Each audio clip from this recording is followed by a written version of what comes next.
Les États-Unis ont une dette qui s'élève actuellement à 31 500 milliards de dollars détenus par le gouvernement fédéral, sans compter les quelques 3 200 milliards de dollars de dette des États, les 17 100 milliards de dollars de dette des ménages ou les 24 000 milliards de dollars de dette des entreprises. Il ne s'agit là que des États-Unis, qui sont le pays le plus grand et le plus endetté du monde, mais qui ne représentent qu'une petite partie de la dette mondiale totale, qui s'élève aujourd'hui à plus de 300 000 milliards de dollars. Ce chiffre englobe tout, des milliers de milliards de dollars en titres du Trésor américain aux 500 $ dus sur la carte de crédit d'un particulier. Il s'agit d'argent qui a été emprunté quelque part pour réaliser une activité économique, qu'il s'agisse de financer le développement d'une infrastructure nationale ou d'acheter une PS5. Si l'on fait la moyenne, le chiffre de la dette mondiale représente aujourd'hui près de 3 fois le PIB mondial. L'individu moyen vivant dans le monde aujourd'hui doit près de 40 000 $, ce qui est particulièrement inquiétant si l'on se souvient que l'individu moyen a un rendement par habitant d'un peu plus de 10 000 $. Les économistes et les commentateurs ont tous des avis très différents sur cette situation, allant de « il n'y a pas lieu de s'inquiéter » à « cela va mettre fin à l'économie mondiale telle que nous la connaissons ».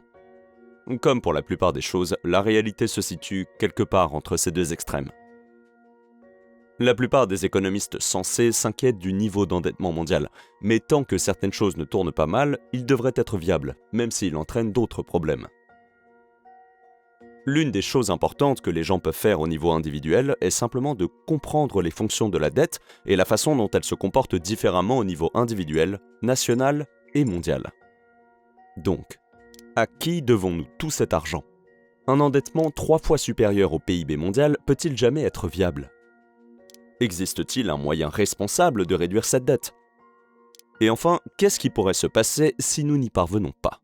La dette à l'échelle mondiale se comporte un peu différemment de la dette au niveau individuel, où quelqu'un contracte un prêt auprès de quelqu'un d'autre et le rembourse au fil du temps, parce qu'il n'y a pas d'entité extérieure qui prête de l'argent au monde. Les économistes plaisantent souvent à ce sujet en disant que nous n'avons pas encore trouvé comment faire en sorte que les Martiens approuvent nos demandes de prêt. La nature étrange de la dette mondiale fait qu'il est parfois difficile de la comprendre pleinement. Mais suivez cette vidéo et vous en saurez probablement plus sur la dette mondiale que la plupart des personnes qui écrivent les gros titres sur la gravité de notre situation. La dette est simple à comprendre lorsqu'il s'agit d'une entité qui doit de l'argent à une autre entité qui lui a donné de l'argent en premier lieu. Mais la dette dans l'économie mondiale est également due à l'économie mondiale. Chaque passif d'un gouvernement, d'une entreprise, d'une banque ou d'un individu est un actif pour un autre gouvernement, une autre entreprise, une autre banque ou un autre individu. Lorsque l'économie mondiale emprunte de l'argent, elle ne l'emprunte pas tant à une autre entité qu'à son propre avenir. Si nous simplifions complètement la dette mondiale et supposons que tout n'est qu'un seul prêt avec un solde impayé de 300 000 milliards de $, alors pour augmenter ce solde, nous devons dépenser plus que nous ne remboursons pour ce prêt. Si un individu agit de la sorte, il peut être considéré comme irresponsable, mais il ne faut pas oublier qu'à l'échelle mondiale, pour chaque dollar ajouté au prêt, un dollar égal est ajouté à un actif de l'autre côté du bilan. S'endetter davantage peut être une très bonne chose si cela sert à investir dans des projets qui produiront plus de valeur pour l'économie mondiale à long terme. Lorsque les économistes parlent de la dette à l'échelle de l'économie, ils la rapportent généralement au PIB sous la forme d'un ratio dette sur PIB. C'est une mesure très utile pour les économistes, mais il est également très facile de mal la comprendre et de la faire paraître plus effrayante qu'elle ne l'est en réalité. La dette mondiale totale est aujourd'hui 3 fois supérieure au PIB mondial total. Mais la dette s'accumule alors que le PIB est une mesure discrète effectuée d'une année sur l'autre. Si un individu avait une dette représentant 3 fois son revenu, cela ne serait probablement pas une grande source d'inquiétude, à condition qu'il s'agisse d'une dette comme un prêt étudiant ou un prêt hypothécaire qui apportera une valeur ajoutée à cette personne sur le long terme. Une meilleure mesure pourrait être quelque chose comme la dette mondiale comparée aux actifs mondiaux, une sorte de patrimoine net mondial. C'est très bien parce que cela peut vous faire sentir un peu mieux sur la situation de la dette mondiale. Mais cela nous permet aussi de parler d'un chiffre que nous n'avons jamais été en mesure de citer sur cette chaîne auparavant. Le total des actifs mondiaux, c'est-à-dire tout ce qui va des maisons aux voitures, en passant par les actions et les crypto-monnaies, et oui, même les obligations et les prêts qui constituent la dette mondiale, valaient collectivement environ 1 million de milliards de dollars américains en 2021. Cela signifie que le patrimoine net de la planète, après soustraction de cette dette mondiale record, s'élève à environ 700 000 milliards de dollars, de sorte que, dans l'ensemble, nous nous portons mieux que jamais. Les économistes n'utilisent pas souvent ce chiffre. Tout d'abord, la valeur des actifs est difficile à déterminer avec précision. Un objet de famille peut valoir beaucoup plus pour une personne que pour une autre, et il est difficile de déterminer la valeur de toutes ces choses à l'échelle mondiale, de sorte que ce chiffre de 1 million de milliards de dollars ne tient probablement pas compte d'un grand nombre d'actifs plus petits et moins liquides. Au-delà des difficultés liées à la valeur des actifs, les économistes peuvent également obtenir la plupart des informations dont ils ont besoin à partir des chiffres du PIB. C'est pourquoi ils se concentrent sur ces derniers, même s'ils donnent aux citoyens moyens une idée erronée de ce qui se passe dans le monde. Le PIB est simplement la production totale d'une économie. Théoriquement, on pourrait le mesurer en additionnant la valeur totale de chaque bien et service produit pour le marché dans cette économie chaque année. Mais c'est très difficile à faire parce que cela impliquerait de placer un économiste au bout de chaque chaîne de production, de chaque restaurant et de chaque entreprise dans l'économie, ce qui n'est manifestement pas faisable. Au lieu de cela, les économistes s'intéressent aux dépenses, car si quelque chose est produit pour le marché l'achètera d'une manière ou d'une autre. C'est un peu comme si un photographe travaillait avec des images négatives. Les détails qu'il recueille sont l'exact opposé de ce dont il a besoin, mais il peut quand même les utiliser pour reconstituer une image détaillée de ce qui se passe. Le PIB est égal à la production totale, qui est égale à la demande totale du marché. Cette demande se décompose en consommation, investissement, dépenses publiques et exportations nettes. Puisque nous considérons l'économie mondiale, nous pouvons ignorer les exportations nettes, car pour l'instant, nous ne faisons aucun commerce avec les Martiens, de sorte que les exportations nettes sont nulles. Autre remarque rapide, si une entreprise produit quelque chose pour l'économie qui n'est pas acheté par les consommateurs, ce produit sera comptabilisé comme un investissement s'il est stocké en vue d'être vendu à une date ultérieure, puisqu'il s'agit techniquement d'un investissement dans les stocks. Ou si l'entreprise s'en débarrasse, il sera toujours comptabilisé comme une consommation, car les macroéconomistes qui établissent les chiffres du PIB ne se soucient pas de savoir si les biens sont consommés par une personne ou par une poubelle. Quoi qu'il en soit, l'augmentation de la dette entraînera, toute chose égale par ailleurs, une augmentation de la production, car il y aura plus de pouvoir d'achat à consacrer à l'une de ces trois catégories. Si les gouvernements augmentent leur dette, c'est généralement pour financer des projets de bien-être social ou d'infrastructure, sans augmenter les impôts. Si les ménages s'endettent, ils l'utiliseront pour consommer des biens et des services ou pour investir dans des biens, tels que le logement. Les entreprises s'endettent pour acheter des machines ou, depuis quelques années, pour racheter leurs propres actions, ce qui, dans les deux cas, constitue un type d'investissement. Les gouvernements, les entreprises et les ménages sont les trois groupes qui représentent l'ensemble de la dette mondiale. Certains économistes incluent également une catégorie spéciale pour les sociétés financières, puisqu'elles s'endettent dans le but de créer davantage de dettes ailleurs plutôt que de s'endetter pour leur propre consommation ou investissement. Quelle que soit l'utilisation de la dette, elle augmentera dans un premier temps un ou plusieurs des facteurs qui composent le PIB. Mais une fois qu'elle aura été contractée, elle devra être remboursée, ce qui signifie que les ménages, les entreprises et même les gouvernements devront dépenser moins pour effectuer leur remboursement. Au niveau individuel, le fait de s'endetter et de rembourser se traduit par de grands pics et de longues vallées. Mais l'économie mondiale est composée de 8 milliards de personnes, de millions d'entreprises et de centaines de gouvernements. De sorte que la loi des grands nombres atténue cette tendance, mais ne l'élimine pas. Le cycle dans lequel tout le monde s'endette et donne un coup de fouet à l'économie, suivi d'une période creuse pendant laquelle la dette est remboursée, n'est pas totalement aléatoire.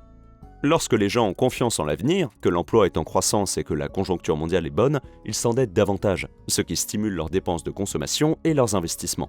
Lorsque ce niveau d'endettement devient un peu trop élevé et que les gens doivent commencer à se concentrer sur les remboursements plutôt que sur l'achat de nouveaux produits, leur consommation et leur investissement chutent, ce qui réduit la production.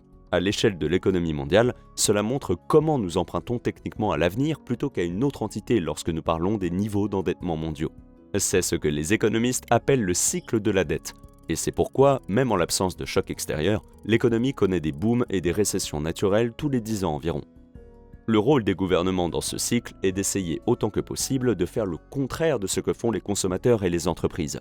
Lorsqu'ils s'endettent beaucoup pour stimuler la consommation et l'investissement, les gouvernements devraient taxer davantage et dépenser moins pour économiser de l'argent et freiner un peu les dépenses afin que la situation ne soit pas hors de contrôle. Lorsque tout le monde se concentre sur le remboursement de ses dettes, le gouvernement doit taxer moins et dépenser plus pour éviter que l'économie ne s'arrête complètement. C'est ce qu'on appelle la politique contracyclique. Normalement, les gouvernements sont assez doués pour stimuler l'économie pendant les périodes creuses du cycle d'endettement ou à la suite de chocs. Nous l'avons vu de première main après la crise financière mondiale et plus récemment avec la pandémie. Mais ce que les gouvernements ne savent pas faire, c'est taxer davantage et dépenser moins pendant les périodes prospères, parce que ce n'est pas aussi populaire d'un point de vue politique. Cela signifie qu'au cours des dernières décennies, les gouvernements du monde entier se sont endettés de plus en plus, au même rythme que les entreprises et les particuliers, voire au-delà. Mais ce n'est pas nécessairement une mauvaise chose. Si la dette est utilisée pour accroître la capacité de production d'un pays afin de créer plus de valeur que ce que la dette exigera en termes de remboursement, alors c'est une bonne chose. Le monde s'enrichit aujourd'hui et il laissera suffisamment de traces pour que son futur soit lui aussi plus riche. La manière la plus simple pour les gouvernements d'y parvenir est d'investir dans les infrastructures et l'éducation, afin de rendre leur pays plus productif. Certaines dépenses publiques devront naturellement être consacrées à des projets d'intérêt purement humanitaire, mais ce n'est pas le cas de la plupart d'entre elles. Des projets tels que les lignes ferroviaires ou les routes publiques sont construits pour le bien public, et ces projets ne feront jamais de bénéfice au sens traditionnel du terme, car souvent ils ne font même pas payer directement les gens pour utiliser ces éléments d'infrastructure. Cependant, presque toutes les économies avancées du monde emploient des économistes pour réaliser des études sur les avantages des grands projets avant leur construction, afin de s'assurer qu'ils produiront une valeur économique supérieure à leur coût pendant leur durée de vie prévue. Si une ligne de chemin de fer peut transporter des marchandises et des personnes là où elles doivent se trouver de manière plus efficace que les autres solutions existantes, les entreprises pourront produire davantage et les particuliers pourront se rendre au travail plus facilement. Cela signifie qu'ils paieront plus d'impôts, ce qui permettra au gouvernement de financer d'autres projets à venir. Cela peut sembler très insensible, mais le même type d'analyse est effectué pour les dépenses publiques, telles que la dépense du pays ou les projets sociaux. Un pays dont les routes commerciales sont sûres, dont les frontières sont défendues, dont la criminalité est moins élevée et qui offre des opportunités aux personnes défavorisées, produira globalement plus et paiera donc plus d'impôts. Si les gouvernements s'endettent pour financer sans cesse des projets qui ne produisent pas de rendement économique positif, ils finiront par faire faillite. Bien sûr, la politique s'immisce parfois dans le processus et les dépenses sont mal orientées, et c'est là que la dette d'un gouvernement peut devenir un problème. Une grande partie des dépenses consacrées aux mesures de relance pendant la pandémie par de nombreux gouvernements dans le monde n'aura pas beaucoup d'effets positifs à long terme sur la production des économies. Cela ne veut pas dire que ces politiques étaient une erreur. C'est juste qu'à situation désespérée, mesures désespérées. Et ces politiques visaient davantage à éviter un effondrement économique à court terme qu'à préparer une économie à la croissance à long terme. La composition du PIB est sans doute encore plus importante pour les ménages et les entreprises, car elle contribue à la consommation et à l'investissement. Une économie théorique pourrait produire une assiette de pâtes pour que quelqu'un la mange ou une casserole qui pourrait être utilisée pour faire plus de pâtes. Ces deux objets ont une valeur, mais la casserole conservera sa valeur et sera comptabilisée dans les quelques 1 million de milliards de dollars d'actifs dans le monde. Les pâtes, une fois consommées, n'ont plus de valeur. La dette contractée pour acheter des actifs est donc normalement considérée comme une bonne dette, alors que la dette contractée pour la consommation est une mauvaise dette, car il n'y a aucun moyen pour les pâtes de fournir une valeur économique future pour rembourser la dette qui a été nécessaire pour les consommer. C'est un exemple simple pour exposer la question. La plupart des dettes dans le monde sont utilisées pour acheter des investissements, ce qui signifie que les biens produits aujourd'hui continueront à faire croître la collection d'actifs d'1 million de milliards de dollars qui constitue l'économie mondiale et qui nous rendra plus riches dans l'ensemble.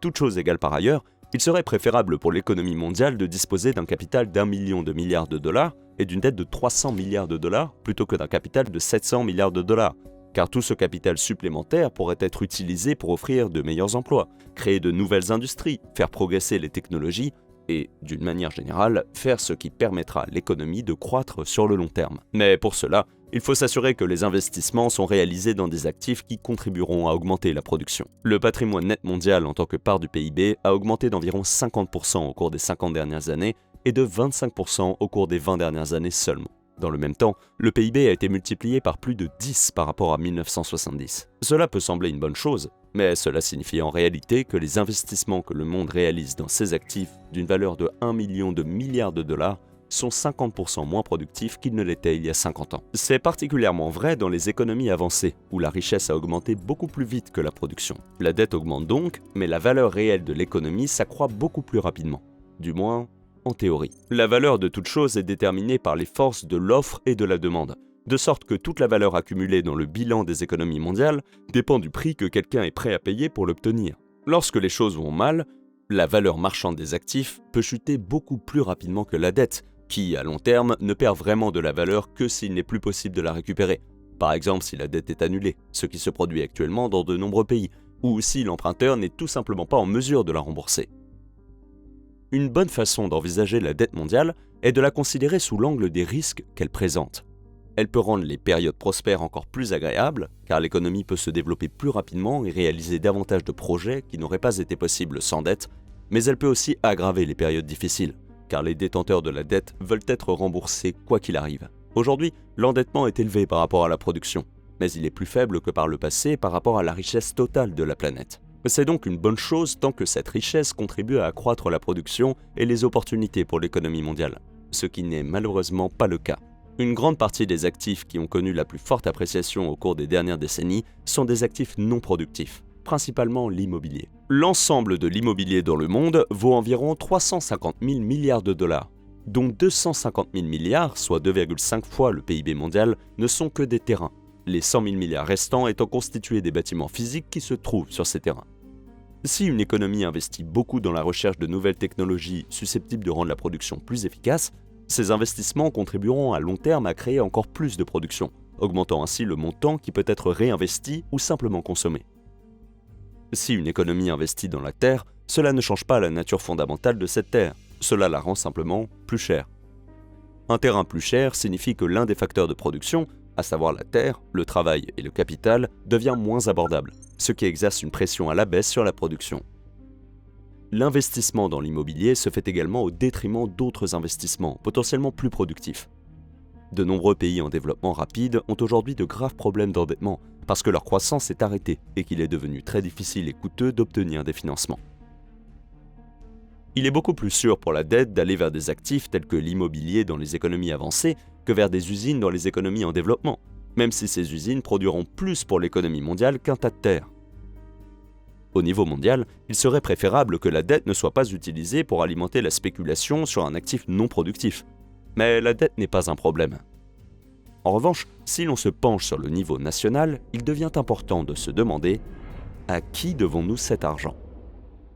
95% de la richesse ou du patrimoine net du monde, y compris les 300 milliards de dollars de dettes, sont détenus par les ménages et les 5% restants par les gouvernements.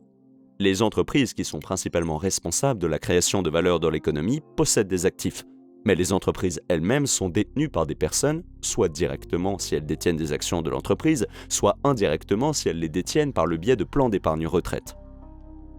Les 5% du patrimoine net mondial contrôlé par les gouvernements sont constitués de réserves de devises étrangères, de biens immobiliers publics, d'entreprises publiques, de fonds souverains et, dans de très rares cas, de prêts accordés directement par le gouvernement. De nombreux gouvernements, y compris le gouvernement fédéral américain, ont un patrimoine net négatif. La Chine détient la plus grande part de la richesse gouvernementale mondiale, principalement sous la forme de réserves de devises étrangères, de propriétés foncières et, dans de rares cas, de prêts accordés directement par le gouvernement à d'autres pays, bien que cela n'ait pas été une réussite exceptionnelle pour eux. La dette mondiale n'est pas un problème, mais l'usage que nous en faisons pourrait l'être. Et s'il peut être agréable de dire qu'à l'échelle mondiale, nous ne devons cette dette qu'à nous-mêmes, à toute autre échelle, ce n'est pas vrai. Le patrimoine net moyen d'une personne est d'environ 90 000 $, mais cette moyenne est faussée par quelques personnes extrêmement riches, et cela pourrait être un problème.